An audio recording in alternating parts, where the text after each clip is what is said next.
Hi, I'm Elizabeth Nurnberg with Manitoba Agriculture. I'm here with Kevin Jaworski to talk about the Livestock Predation pilot project where Kevin used LTE game cameras on his farm.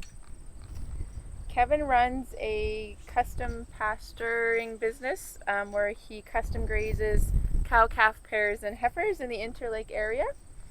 His land base is comprised of mostly wooded areas up against unfarmed land in the lakes. Predators on his operation that he deals with include wolves, bears, coyotes, and dog packs. Kevin, tell me a little bit about the LTE game cameras, and were these cameras easy to install on your operation? The camera was relatively easy to install, but we started late last year, and it's like everything else, it's a learning experience. And So the camera downloads onto a memory card, and it also goes directly to your cell phone, it Kevin? works.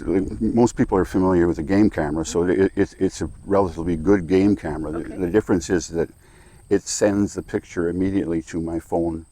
Phone Right. goes bing, and you've got a picture of what's happening at that moment. It's quite Where the instant. camera, so it's kind of neat that way. Where you can get up in the morning and you know Okay. the night shots are usually predator shots, and you can Right. take a look at what type of animal passed And in front of the any camera. problems with the batteries or the solar Well, panel keeps up? Okay. it's foolproof. That's the other great thing. Is the solar panel charges the battery, and Good. we've had no problem there. No problem moving it. No Right, problem right. in And terms of the charge. And mhm. now we didn't use it last winter. Like we Okay. took it down in winter time, but Right.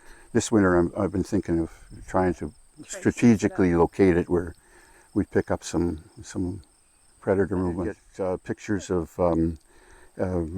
big coyotes. It could have been a bush wolf, or that's But we did have dogs, and which surprised us. Like the neighbors' dogs roam more than the neighbors think they do, and fox and stuff like that. There's quite a wildlife um, world out there, sort of thing.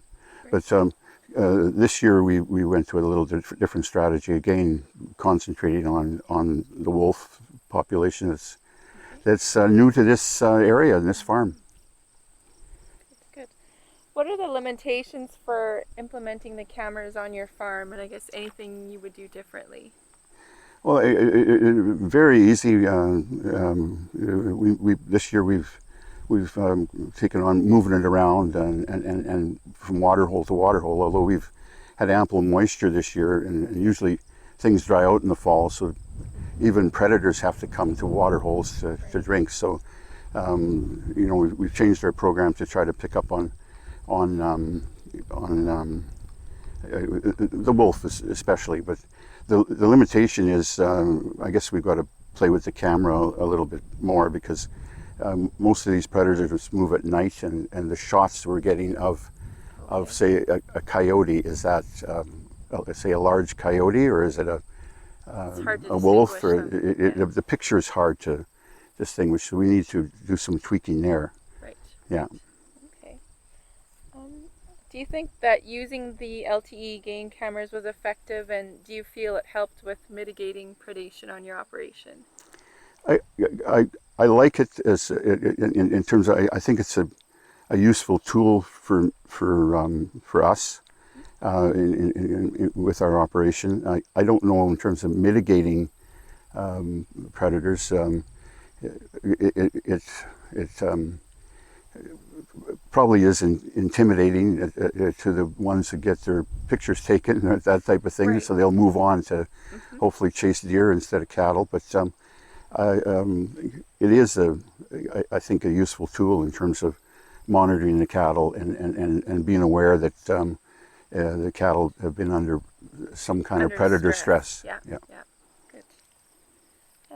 Would you recommend using the LTE game cameras to others? I've talked to others about it, and it's I can see it being adopted for basically animal management, and Right. and and and, just being more aware of what your herd is doing, and Mm-hmm. whether there's any stress points. Um, be nice to get a shot of a of a wolf, and Right. but that doesn't Doesn't always eliminate the happen. problem. Yeah, that's right. May give you an idea what you're dealing with or what's Yeah. causing the stress. Yeah. Yeah, yeah. So I guess that being said, will you continue to use this practice, and will it be part of your long-term predation management strategy? I think we'll continue to use it for other reasons as well, Right. and probably continue to use it the way we're using it this year, and that we move it as the cattle are moved from paddock to paddock. We'll move it from water supply to water supply. And Part of your managing your herd as well. It's nice to see them come and drink, and if they don't come as a herd or a body, then there's been some problem, or they don't come at all. Right. Then there's been problems. There's something going on. Yeah. And I just wanted to add further to Kevin's comments that we've had 20 producers cooperate with us in this project across Manitoba, and wanted to share some of the results from some of our evaluations with them. That so of the 20 producers, 58% of them believe that the investment and that using the LTE camera was worth it.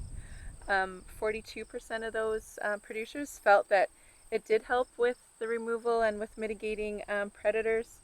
78% of those producers said that if something were to happen to the camera, or that they would definitely replace it and continue to use it.